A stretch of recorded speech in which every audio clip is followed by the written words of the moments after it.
I'm going to talk pretty specifically about high-speed rail and just try to give you an understanding of what it might mean to help the debate come on the issue of national interest against local interest. And I think it's very apt to be having this debate, I have to say, in the Royal Geographical Society, because if high-speed rail is about anything, it really is about changing the economic geography of the country. And it's a transport project, but its implications and rationale are really far wider than that. So I'd just like to do three things really to set up this part of the discussion. One is to just say a little bit about the policy context, the history behind rail and high-speed rail. Secondly, answer the question, well, why now? Why has this emerged as a pressing issue, as has been said? We may get a white paper on this, and we all know we're just about to go into an election, in 1 or 2 weeks' time. So why now?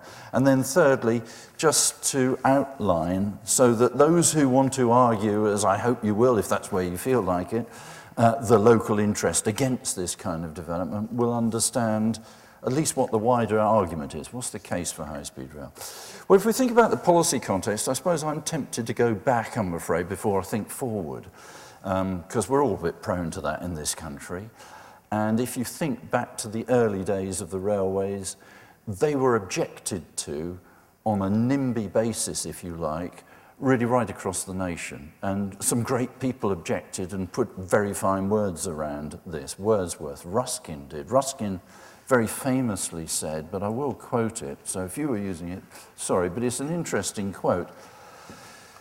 In the late Victorian period, he was concerned about a railway about to be built through the Derbyshire Dales, and he said, "You enterprised a railroad through the valley, and now every fool in Buxton can be at Bakewell in half an hour, and every fool in Bakewell at Buxton, which you think a lucrative process of exchange, you fools everywhere."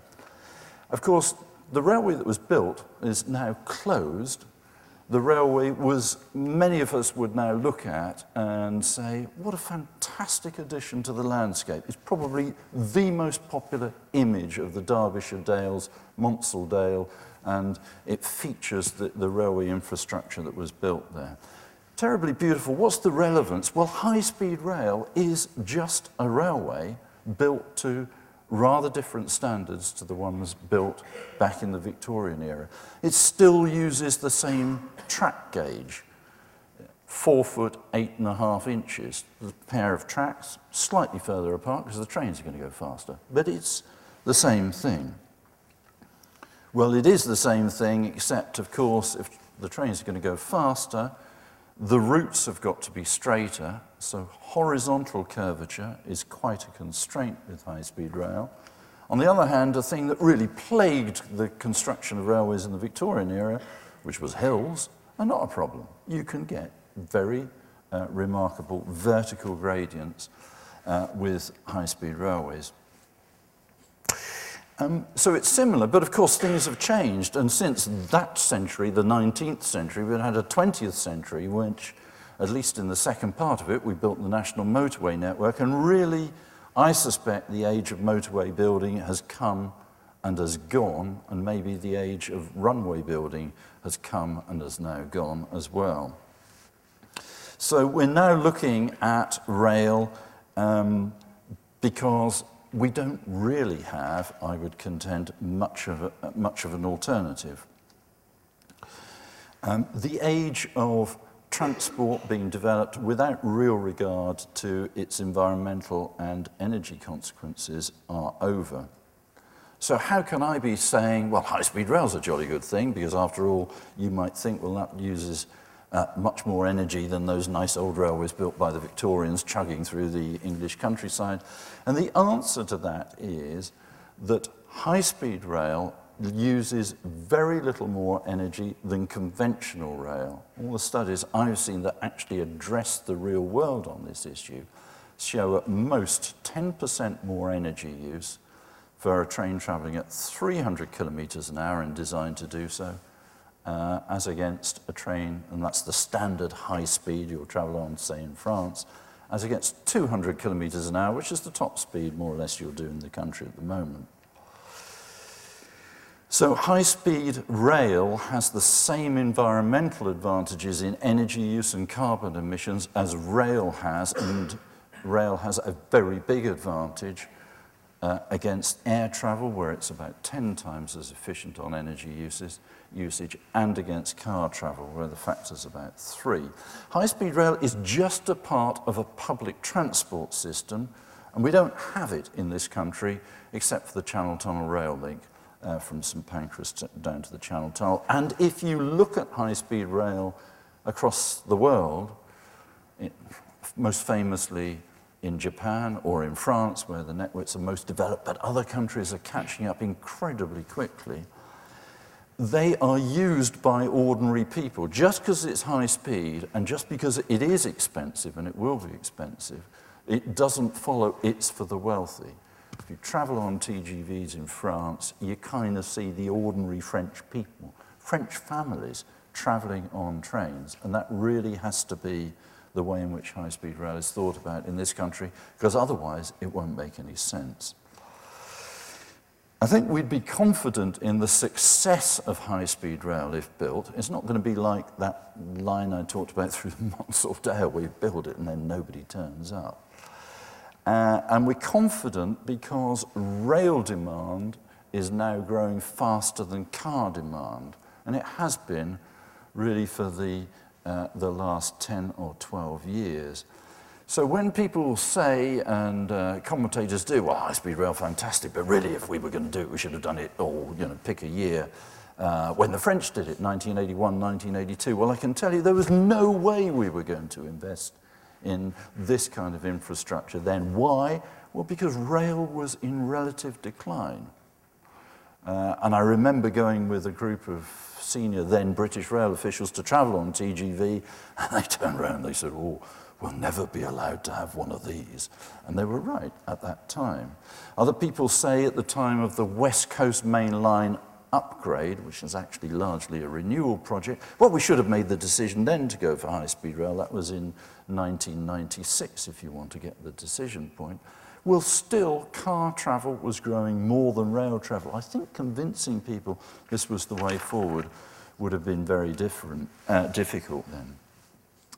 Well, why though? Why now? What's happened? Well, I'd like to say, of course, that the little bit of lobbying that Greengage has been doing has probably had an impact. But in truth, probably the single biggest factor was the opening of the complete version of the Channel Tunnel rail link, which is now called High Speed 1. That's handy enough because we're going to talk about High Speed 2.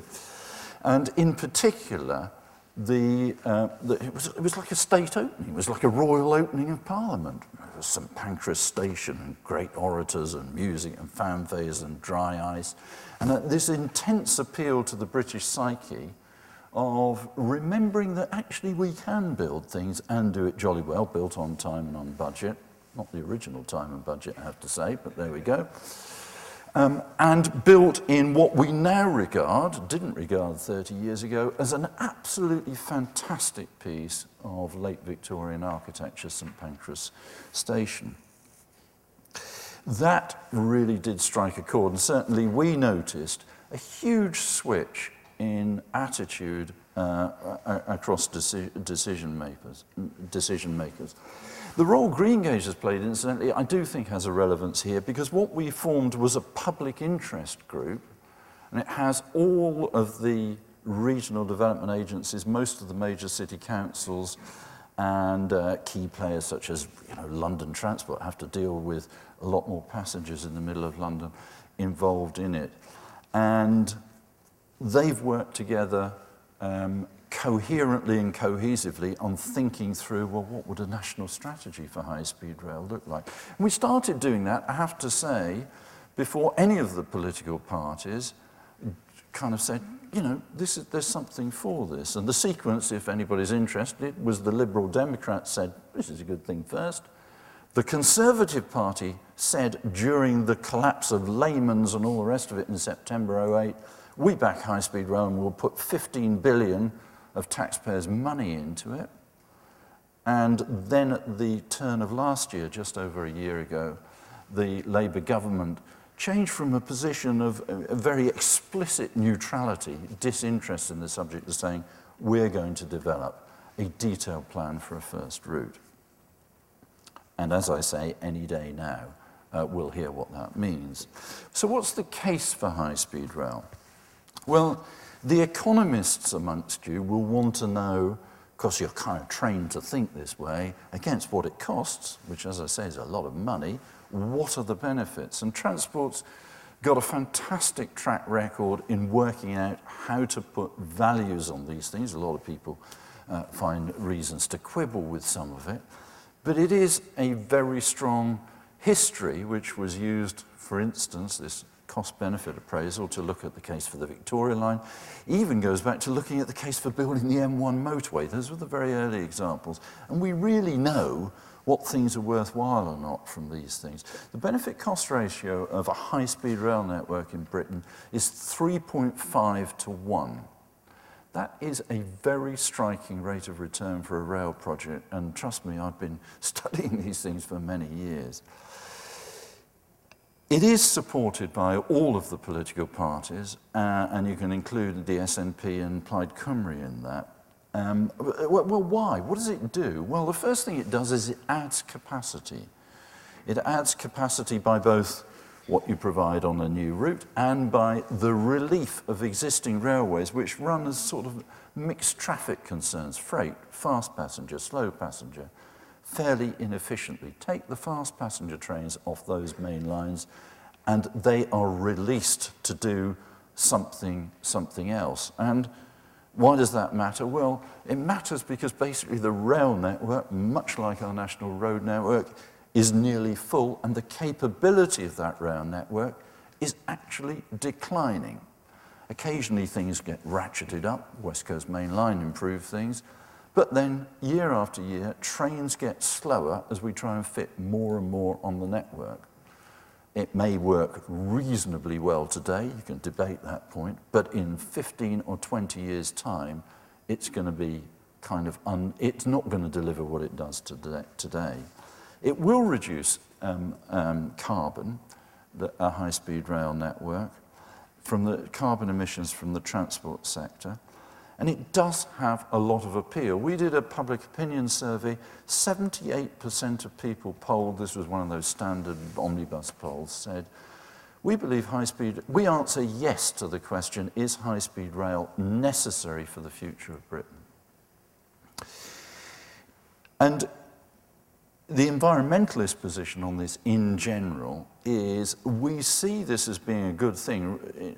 Very interesting, we were having a little discussion about environmental protests. There were no protests at all when the Channel Tunnel rail link was constructed. Nobody knew what would happen because that was back in the days when there was a very, very well-developed network of activists protesting at what seemed like every transport scheme. They were all road schemes. We hadn't built any railways. Along we came with the new railway line.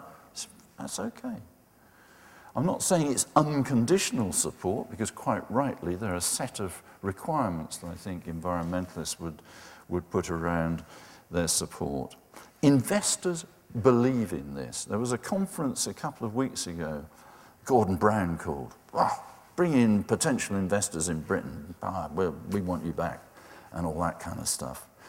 The CEO of 3M said, well, Britain's got good education and innovation, but its trains and roads are just not as good as continental Europe, and you need to invest in them. Michael Porter, who wrote a very influential book 20 years ago now, The Competitive Advantage of Nations, which sort of basically identified the success of nations depends on business clusters. He said, well, you know, looking at Britain, London's very rich, but some other regions are behind. What makes, and I had this just for amusement really, what makes the USA work, because he's American, is decentralization, no matter what the mess is made in Washington. And that really comes to my concluding comment about a fundamental reason why we need the better connectivity that high-speed rail will bring. It's to bring the regions of Britain outside the southeast into play in terms of economic activity and growth in a way that they haven't been the last 50, 60 years. Take pressure off the southeast, inject demand into the centre of cities, and there's no other transport project that will do that the way high-speed rail will do. So thank you.